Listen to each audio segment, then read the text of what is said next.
Tinsley is stressing over men and babies. Ramona is still social climbing. And drinking game alert in Kingston, New York. Real Housewives of New York after show starts right now. You're tuned in to AfterBuzz TV, the ESPN of TV talk. Now, let the buzz begin.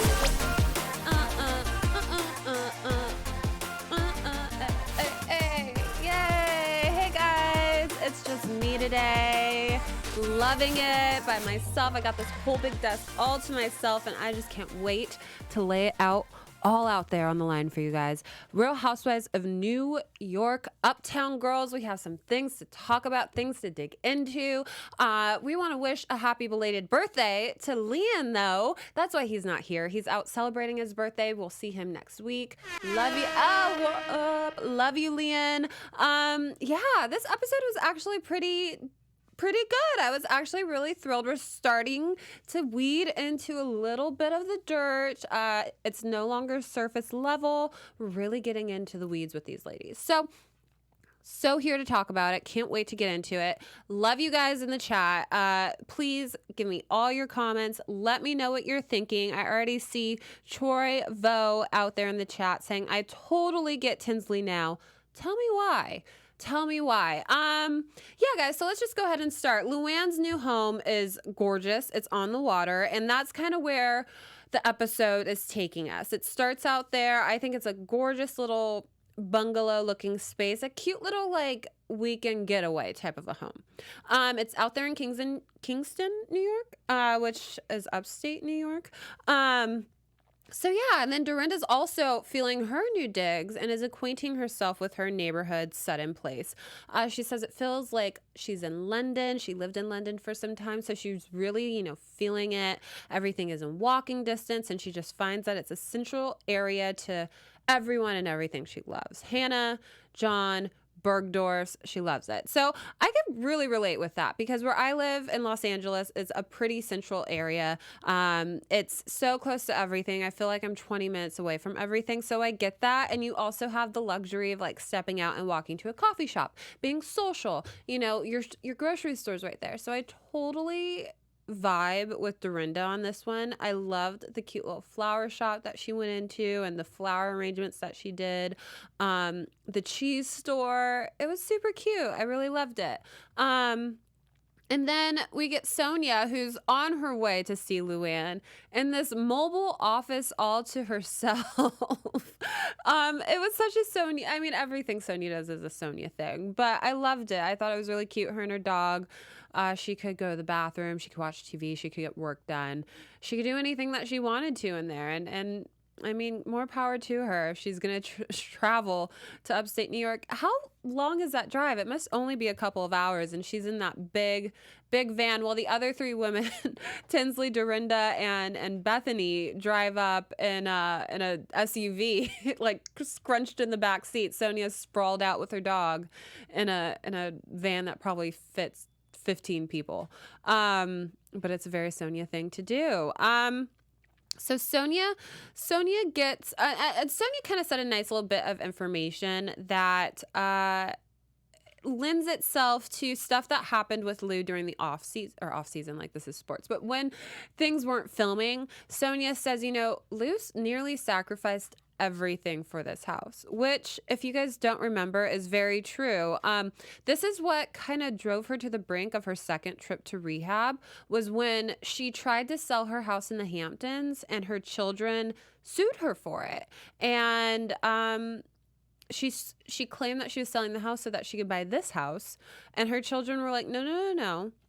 The house in the Hamptons is ours, and it's our inheritance from, your divorce with dad, and you haven't even paid us stuff within our their not will, but like things that they trust that they were supposed to get and whatnot. So this house really is what caused Lou to get back in rehab for the second time. So this house is a big deal. It's a really big deal for LuAnn, and she still kept the Hamptons house, so the kids and her are fine. But this house was something she nearly lost it all for this house.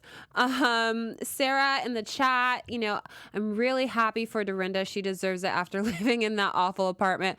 I agree, girl. I agree. She definitely does deserve to live in some nicer threads and to be in like a cute little area. I think it's always moving is just like a nice fresh start, especially when it's something that you want to do, I guess.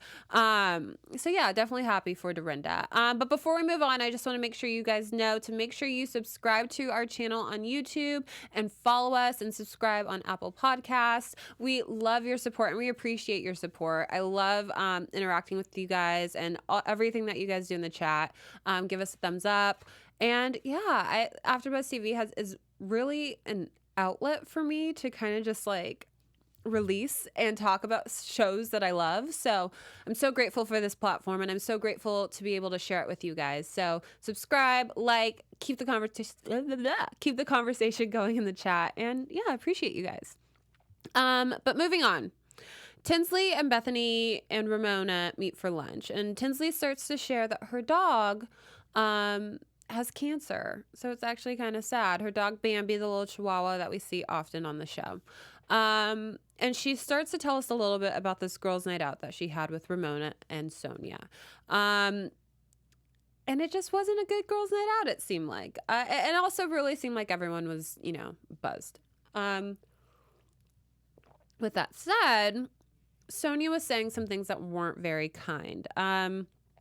Tinsley was sharing how much she wants to have a kid. The kid thing was coming up. The husband thing was coming up.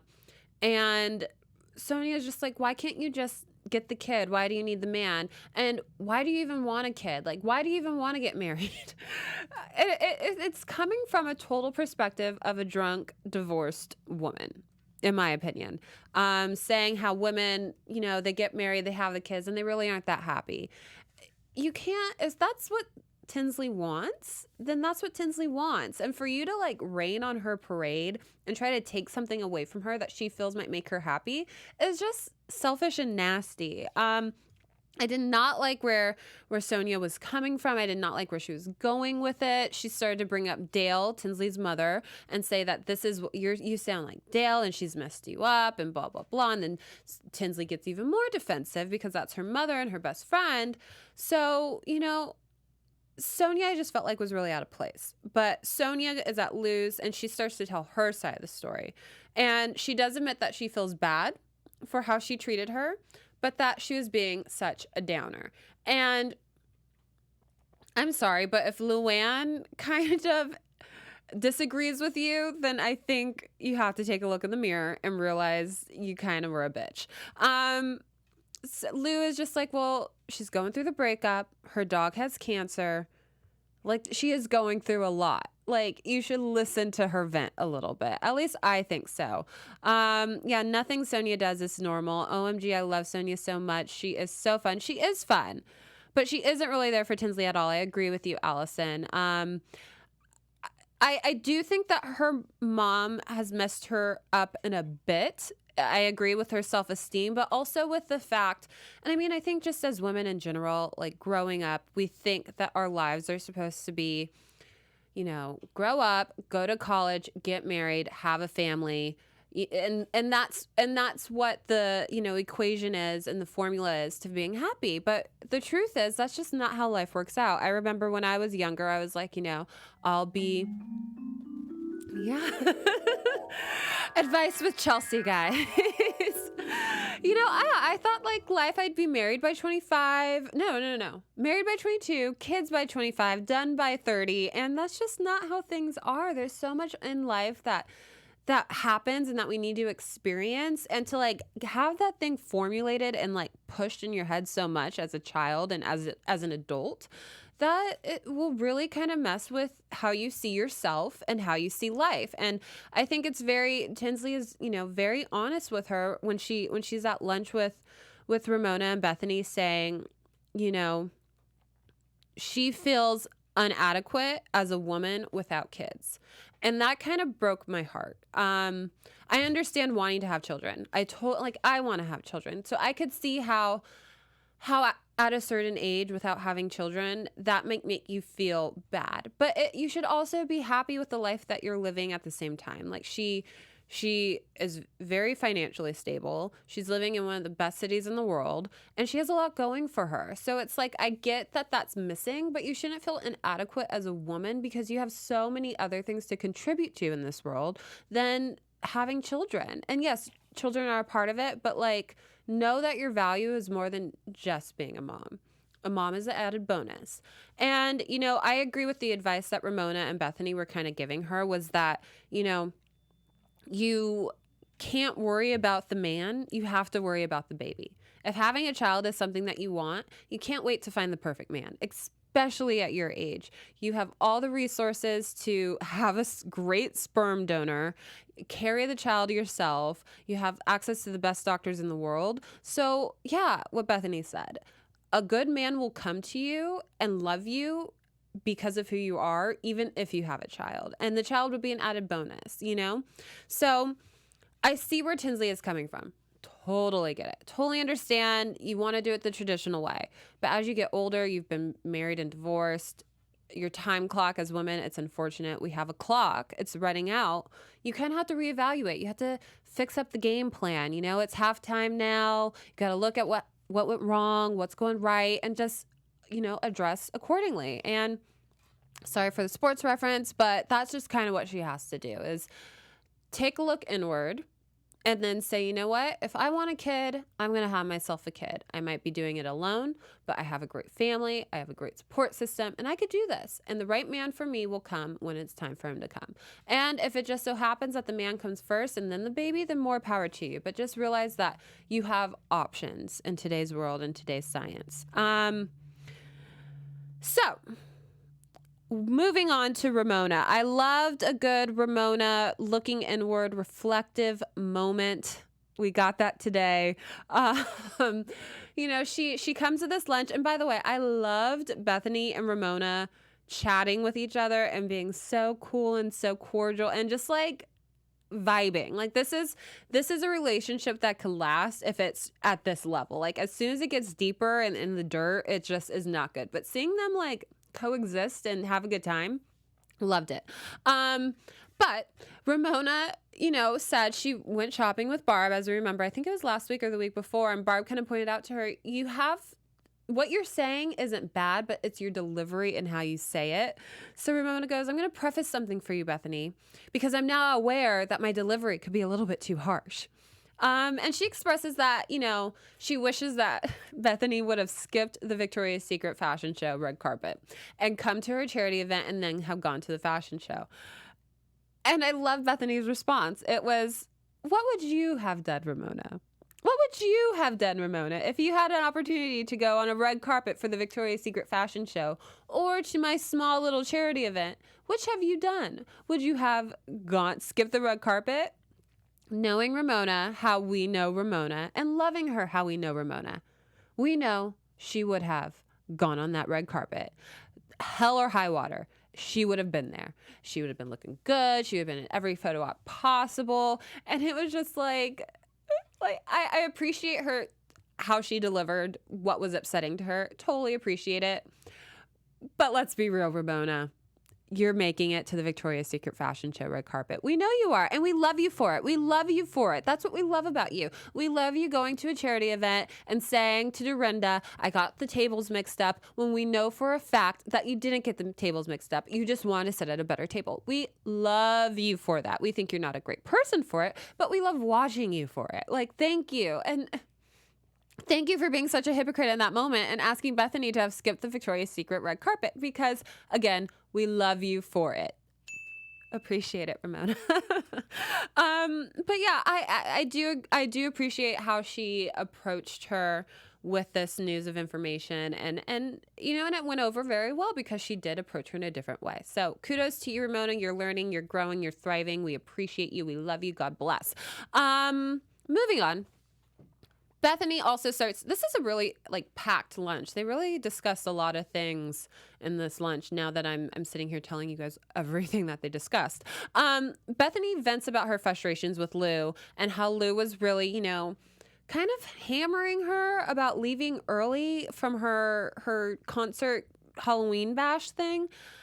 And I mean, I agreed with Bethany last week, and I agree with her even more this week. Like, yeah, sure, Bryn's asleep at 11 o'clock, but you want to be fresh and ready to go in the morning when your child wakes up. You don't want to be hungover. You don't want to be tired. You want to be the best mom you could be. So if that requires you getting home before midnight, then so be it. Like, who are you, LuAnn, to say you weren't there for me? Bethany was the first one at that event. First one there. First one to support her, first one to get her back into rehab. Like, who are you to say that she wasn't there for you? So I totally hear Bethany's point of view. I hear where she's coming from. I'm so team B on this one, without any questions, without any debate. So yeah, I'm actually kind of curious with you guys, and I'll check in this chat. What do you guys think? Are you team Bethany or are you team LuAnn when it comes to B leaving early for the leaving early from the Halloween party to be with Bryn? I really think that you're a single mom. You're in a horrible, ugly custody battle, which we'll get to in news and gossip, that any misstep you have on television with your child is going to be used against you in court with your horrible ex-husband. So if she needs to leave at 11 to get to her daughter and free up the sitter, then she needs to do that because her ex-husband's watching and is seeing what she's doing when she has her daughter. So I'm all about it. I think she's totally fine. Yeah, Allison, her child is her first priority. Good for her. Totally agree. I come from a single parent household, so I get it. And plus, like, I mean, I'm not old, but also, who wants to be out that late anyways? I mean, like, 9 p.m., if I'm home by midnight, makeup off, in bed, PJs, that's a win for me. So, kid or no kid, really. That's just me. That's just me. So yes, so moving on, let's see what you guys are saying in the chat. Lou sober is so mean and pretentious. Natty Bats. Yes. For sure, Team B, kids first, Matthew.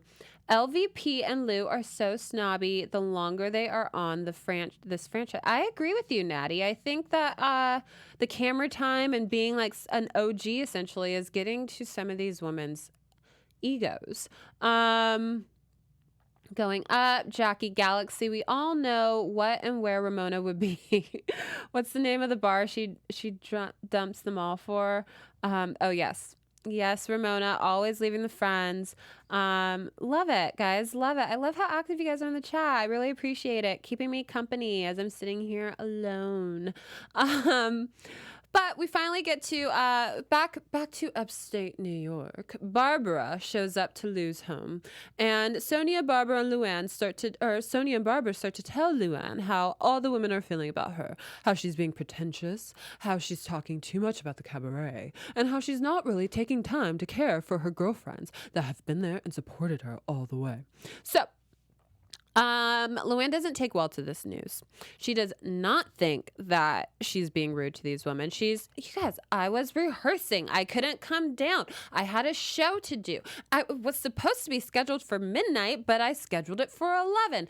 Like, just listen to what they're saying and understand it. Like, you don't have to be so defensive. And I mean, I think Barbara said it best was LuAnn she doesn't listen. It doesn't get through the head.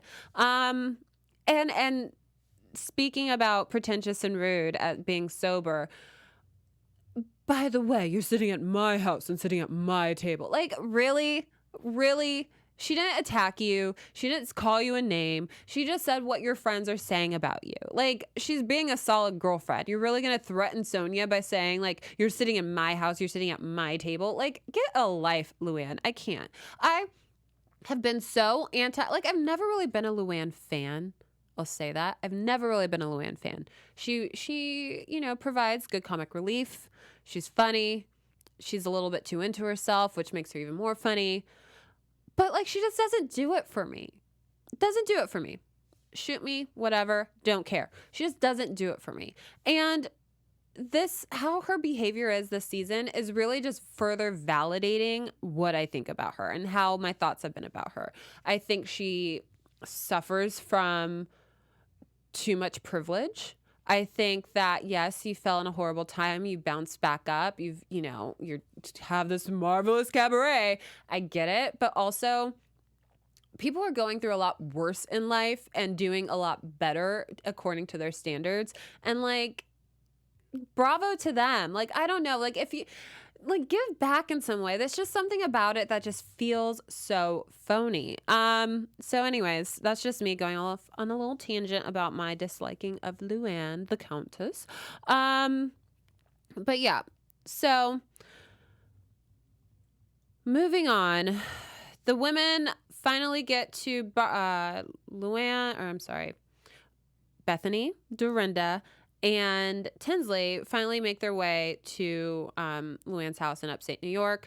Ramona is going to be a little bit late. She didn't initially say why, but we find out why later. It's a very Ramona thing for her to do. But the women are on their way, and they decide that they want to, play a drinking game whenever LuAnn says cabaret. Take a sip. And, Tinsley was there for it because she was just, there to get drunk. She's not there to make friends or whatever. She's here to win this drinking game. And she was on one. I loved it. I love a good drinking game alert. I drink along with Andy Cohen on Watch What Happens Live. I've been drinking water lately because I haven't been drinking alcohol. But that's neither here nor there. Yeah, LuAnn is a bit narcissistic. Totally agree. Lou is just plain phony and pretentious. You can make an omelet and be on the toilet. Yes, Bethany, you can make an omelet and be on the toilet at LuAnn's new house. Thank you, Jackie Galaxy, for pointing that out. The women get there and they think the house is cute. The house is It's a charming house. It's very nice. It's beautiful on the water. The trees in the fall, I thought it was gorgeous. It was very nice. Yes. But it's isolating. It's in the middle of nowhere. Dorinda's like, why would you? It's a little bit depressing. There's a kitchen in your guest room. There's a lot going on in the house that needs to be remodeled, but it's still a really cute house. But it's definitely not for all the women. I found it funny too when Lou was like, you could be in LA in this house. No, you can't. That's not an LA house. And speaking of dry counties, you guys, I'm born and raised in Southern California. I don't know too much about what's a dry county. I've been in the South. I know that you can't buy alcohol after a certain time or on Sundays. You can't buy alcohol in certain, states. What exactly, if someone in the chat could just, educate your girl a little bit about a dry county. Give me specifics. Does that mean that they don't sell alcohol whatsoever in that county or only on certain days? Why? And it makes sense if you're sober, if you're a recovering alcoholic, to want to live in a dry county area. It's just not for me. It's not very LA. It's not very LA. But yes, so we find out Ramona is late because she is celebrating her birthday all month long. And look, guys, I empathize with her. I understand being a birthday snob. I, too, was a birthday snob in my early 20s. Yes, I would stretch my birthday amongst a whole entire weekend, celebrate from a Thursday to a Sunday. You got the Thursday night college drinking night. You got the Friday night party night, Saturday daytime with your family, Saturday night with a different group of friends, Sunday brunch talking about what happened Saturday, Friday, and Thursday. I get an elongated birthday up until a certain age. When you're 60-something years old, you don't need a month-long celebration. I'm sorry. Or maybe you do. Maybe you do, because you hit a certain point in your life where, you know what, you're like, I'm killing it. I'm past 50. I'm over the hump. I'm a senior citizen. I'm going to do the damn thing. So maybe you do need a month-long birthday. I don't know. I guess that's a good thing to think about.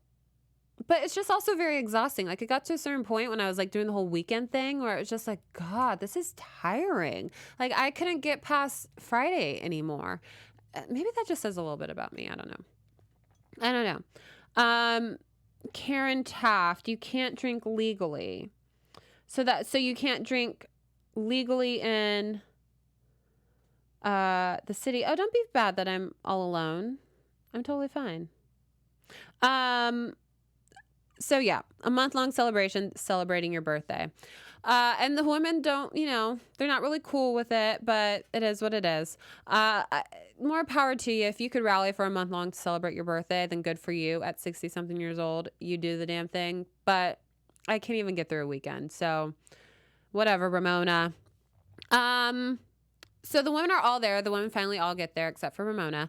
And they're all sitting around the table, and Lou's kind of like explaining to them what they have going on for the night and that they're going to go out in Kingston and watch an 80-year-old woman perform cabaret.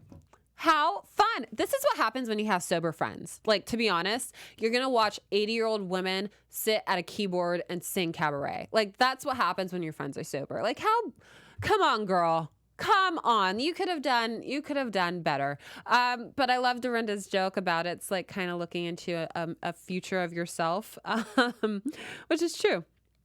You're very much looking into a future of yourself, LuAnn, singing cabaret at 80. But the women aren't really feeling it. And, Sonia gets, okay. So, we're running out of time. Episode wraps up with Bethany laying it all out to LuAnn in front of the women, saying that you're wrong for thinking that for me trying to make my child a priority is wrong of you. Like, you'll never come before my child. Period, point blank, in the story. I have been there for you. I have supported you. I was there for 3.5 hours and you didn't come on stage. So that's on you. I did what I had to do to be a good friend. I now have to exit the situation and be there and be a well operating mother for my child. Bye-bye. Adios. Like, end of story. And for LuAnn to keep, I don't want to say it, but it just kind of shows what kind of a mother she probably was growing, like when her kids were young, like when she's just like, hire someone to watch them at night. Like, what does it matter? It's just like, it has nothing to do with being there at night. It has everything. Like, I get it. You want to be fresh and ready to go with your kid in the morning. Have the lunch ready, have the happy energy. Are you ready for your cereal? Are you ready to put your socks on? Like, you want to be ready and going. And if you're out till midnight watching Money Can't Buy You class, like, you're not going to be that. Like, go, LuAnn. Like, sorry, you guys, your kids are all grown up. Leave me be with my 8-year-old daughter. Okay. So let's go ahead and move on to news and gossip. AfterBuzz TV News. Let's go ahead and talk about Carol and Bethany. Yes, Carol and Bethany. Carol is dragged into Bethany Frankel's custody battle as Bethany suggests Real Housewives of New York isn't actually real. What? And this is kind of what I was speaking about earlier, to the point of she's in this messy custody battle with her ex-husband. She stays out till 1 a.m. while Bryn's at home. What is messy ex-husband going to do? He's going to bring up this clip and say she was out till 1 a.m. getting smashed with her friends, whatever. So anyways, Bethany's friendship with Carol is long over, but during a recent custody hearing with ex-husband Jason Hoppy, the Real Housewives of New York City star was forced to answer questions about their past feud. As she attempts to gain full custody of her 8-year-old daughter, Bryn, Bethany was confronted about things Carol said about her on the show and things that she has said about Carol. Jason Hoppy's lawyer asked, did Carol say you're a master of self-promotion and quick to insult? Which I don't really understand why that's like, who cares? What does that have to do with me being a great mom? Whatever. Bethany replied, I'm not sure. Was that harassment? If it's not, it's at the time. Robert then asked Bethany if Carol was harassing her when she was accused of being a bitch. No, Bethany said, that's not harassment. That's saying and calling me a name. Did Carol say you are incapable of having an entire conversation unless it's to manipulate people into believing what you want them to believe? Again, what does this have to do with her being a good mom to Bryn? Absolutely nothing. So it just further goes to show, like, whatever she does on this show is going to be used against her. So yeah, she's going to look like a grade A mom while cameras are filming. LuAnn, go suck it. Like, sorry. So yeah, so the Bethany Dennis, or sorry, not Dennis, the Bethany Jason Hoppy stuff is still going on. It's still being dragged on, and it's really ugly and it's really sad, and it sucks that they're going to use this show against her. It's similar to what happened with Shannon Bedore. Her husband was doing the similar thing with her custody battle with her 3 kids. It's just ugly and nasty. Moving on to, I guess, nicer things. I do love a good housewife mashup, and this is what we are getting. If you're listening to me via audio, you won't see this fabulous photo of my girl Cynthia Bailey, my other girl Lisa Rinna, and not my girl LuAnn de Lesseps, looking fabulous in, you guessed it, Giovanni. Amazing photo. They all look amazing. LuAnn looks almost unrecognizable. It's a People magazine expose cover shoot, whatever. I don't know. Cynthia's got her naturally large afro. Lisa with the signature bob and a beautiful dress. And Lou in a white gown in the middle, kind of posing like Charlie's Angels. Super fab. I'm not quite sure if this is for her music video. Like I've told you guys, I think it was last week, that she has a new song coming out this summer in time for Gay Pride called Giovanni. So this maybe from the video shoot, a nice little housewife, mashup music video. Here for it. Love it. So we'll see, but they all look fabulous. They look great. I love it. I'm here. I'm here for women supporting other women. I'm not a big Lou fan. I'll support you in your cabaret endeavors. I don't really care for you, but I like seeing Cynthia and Lisa there. Maybe it was just for a check. I don't know. But it's a fabulous photo, and I can't wait to see what the end product is. Oh my God, I think that's the end of the show, guys. Fun stuff. I feel like we covered everything. It was so nice talking to you all in the chat. I really appreciate you guys hanging out with me and giving me all of your feedback. Lou was and still is a rotten mother. Aren't they suing her? That lawsuit's over. But yeah, they were suing her. Gosh, that Jason must be a psychopath, dragging this case out so many years. Ridiculous. Poor Bethany. Agreed. Giovanni, guys. Giovanni. Love it. You could catch me on Instagram. Follow me on Instagram, C_S_Jones. And you could follow everything else that I'm doing in my life and in my career at ChelseaStarkJones.com. LuAnn will be here next week, and we'll be kikiing some more about the New York Housewives. Oh, yeah, and they have the trip to Miami coming up. Love it. Thanks, guys. Love you. Appreciate you guys. I'll see you next week. Bye-bye. From executive producers Maria Menounos, Kevin Undergaro, Phil Svitek, and the entire AfterBuzz TV staff, we would like to thank you for listening to the AfterBuzz TV network. To watch or listen to other after shows and post comments or questions, be sure to visit AfterBuzzTV.com. I'm Sir Richard Wentworth, and this has been a presentation of AfterBuzz TV. The views expressed herein are those of the hosts only and do not necessarily reflect the views of AfterBuzz TV or its owners or principals.